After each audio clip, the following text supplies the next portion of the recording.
Next speaker is Mrs. Carol Aslanian. Carol is Senior Vice President for Market Research Services and Education Dynamics. She holds degrees from Cornell University and Harvard University with an MA in Education. She's a widely recognized authority on adult higher education. She has served as Director of the Office and Adult Learning Services at the College Board for more than 20 years. Carol is a member of the Central Board of AGBU and also a member of the Board of Trustees of the American University of Armenia.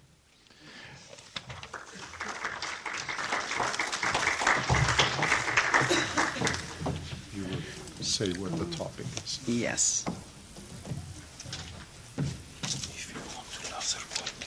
Okay.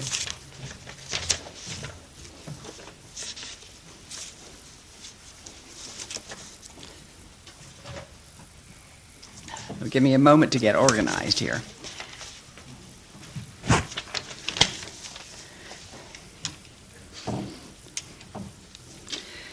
Well, it's certainly wonderful to be back here in a role where I can share some of my expertise over the last 30 years or so in higher education. Having been a part of the AUA community for many, many years as part of a board member, I think I understand this institution quite well, the opportunities and challenges it faces in Armenia, and most important, the kinds of contributions it can make to an educated community within the Republic of Armenia. As a board member of AGBU, which is a founding partner of the AUA, we have watched AUA with care and deliberation, and we feel it's one of our proudest achievements in our history to have been able to support an institution of this magnitude and strength in a country we love so dearly. The focus of today is the importance of colleges and universities in the supply of lifelong learning. Lifelong learning is a term that can be defined in many, many ways. Of course, we can think of lifetime learning beginning in kindergarten or even earlier, because it's over a lifetime. However, in today's discussion and in my remarks, I want not to focus on the traditional elements of lifelong learning, and that would be K-12 education, undergraduate and graduate school in the traditional ages, 22, 23, 24, by the time many of us leave undergraduate or graduate schools. We will call that traditional education. I want to focus today on those individuals who, beyond the age of 25, find it necessary and essential to move on with their lives with the education and training they need, the skills, the competencies needs they need to make the transitions in their lives. So the focus will be lifelong education, lifelong learning, primarily after the age of 25. And that is something that I hope will broaden our thinking here at AUA as well as other universities in Armenia in terms of what can higher education do to improve the educated community of Armenia. Why? Well, as Judd said so well earlier, an educated society is key to the social and economic advancement of any country. You cannot have a population that is uneducated, without the skills, without the competencies to help their country move on in this global competitive world we find ourselves in. The better prepared the citizens of Armenia are, the citizens of any country, the better and more likely they will be able to compete in this environment. Change is constant. And that makes continued education even more important, essential. We cannot stand still. We cannot get our undergraduate degree at 21, 22, a graduate degree at 23, 24, and say, it's over, we've been educated, where do we go from here? No, you have to continue the training and preparation over a lifetime. You'll find that true each day, over and over again, and much more in the future to come. We need to learn our way into new life roles, particularly life roles in our career fields. Lifelong learning, we believe, is the vehicle to successful personal and professional lives. Some of us can go to an employment agency, some of us can talk to a friend, some of us may have a relative in some business. But without the skills and the knowledge and the competencies that are necessary to meet those new roles in our professional lives, we will not be as successful as we should be. You cannot fool your way into new life areas without the proper education. In the United States, here in Armenia, we have a depressed economic environment and a challenged workforce. This requires even more skills and talents and innovation that comes from continuing education. In our current economy, success will be measured by the development of human capital, not physical capital. It's not how many plants we have, how many buildings we have. What will make this country successful is the ability and talents of our human resources, our citizens.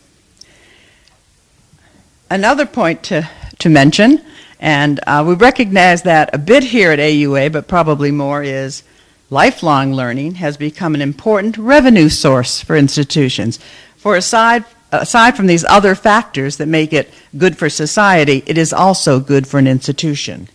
In most continuing education divisions and extension divisions and lifelong learning institutes in the United States, by the University of California, by New York University, by Emory University, they are profit-making centers because these adults come back primarily with the resources it takes to move on in their lives with new education and training. So that's an important revenue source. In fact, I've worked with probably more than 300 institutions in the United States over my 30-year history, and I've yet to find a division that offers lifelong learning not to be a revenue center for its institution. A very important part of getting the universities to cooperate in working through the logistics and programs they need to be active in this field. There's one more reason that I forgot to add to this slide, and that is a fact that I learned recently in reading some material.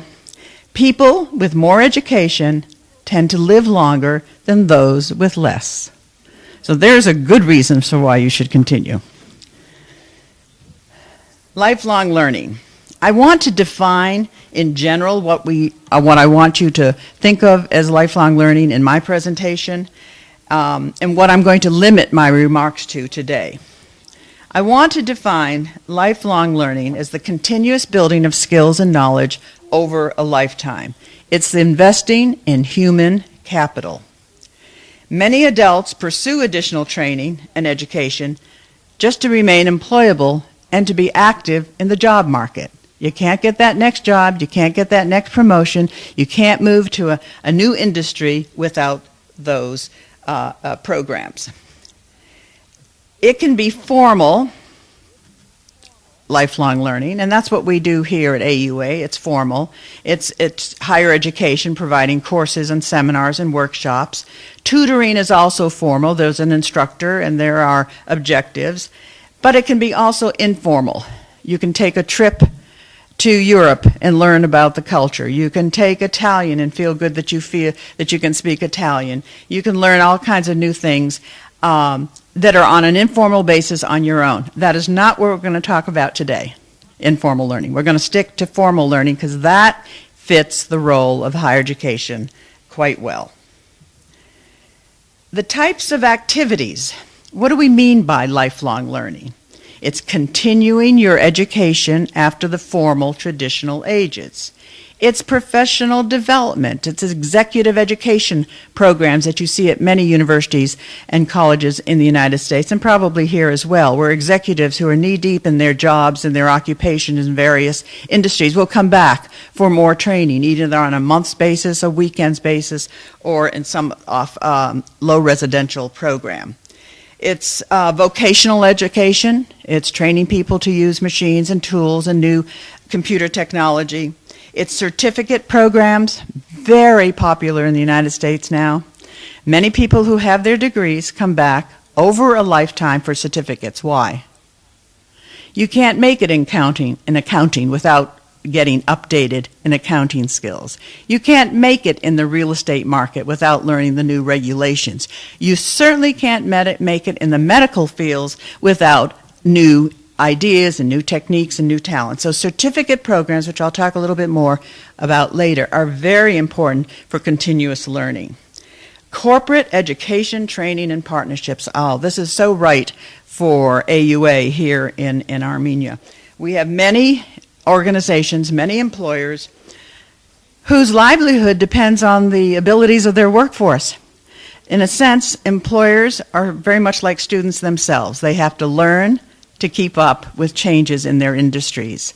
So I can see AUA teaming up, partnering, being associated with many, many organizations in this country, not only the private sector employers, but government agencies, NGOs, and all others who need the talents of AUA and other universities to keep their workforce, their members, their affiliates up to date.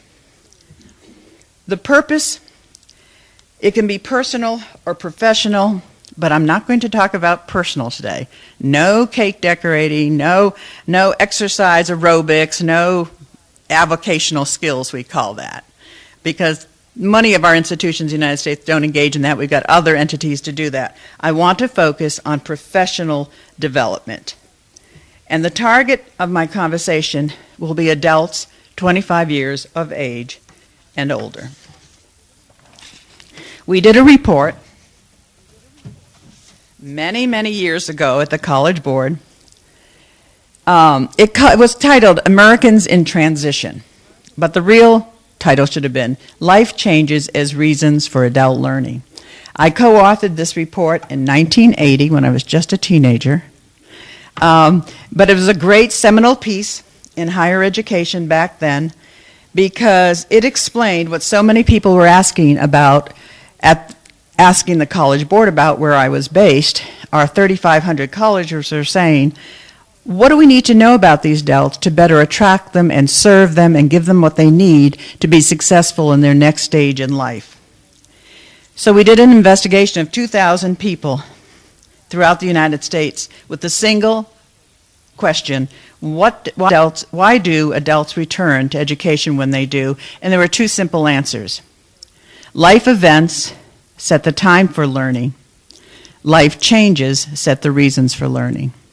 It simply stated, everyone who comes back to school, to higher education, after the age of 25, is undergoing a transition.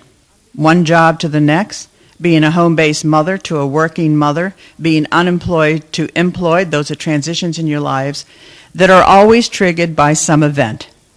A major event driving all those women back to college after the age of 25 in the United States is divorce. Divorce is a major trigger event that says it's time to learn. She will say to herself, I was a nurse for 20 years and then I got married and I had children and now I want to go back to nursing. She cannot make that trip back to nursing without further education.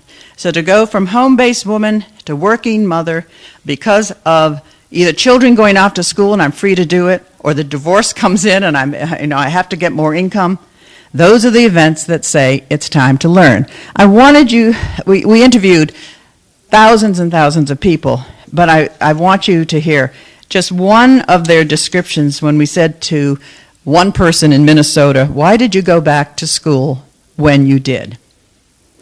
And this person said to us, I'm taking a financial management course to apply to my MBA. I want an MBA to make me more marketable. I'm in personnel, so I see how marketable an MBA makes people. I'm very satisfied with my job, but I haven't gotten a decent raise in 3 years. Did you hear the trigger event? No raise, 3 years. Changing jobs is almost a surefire way to get a raise. And the way things are with the cost of living, I may need to change.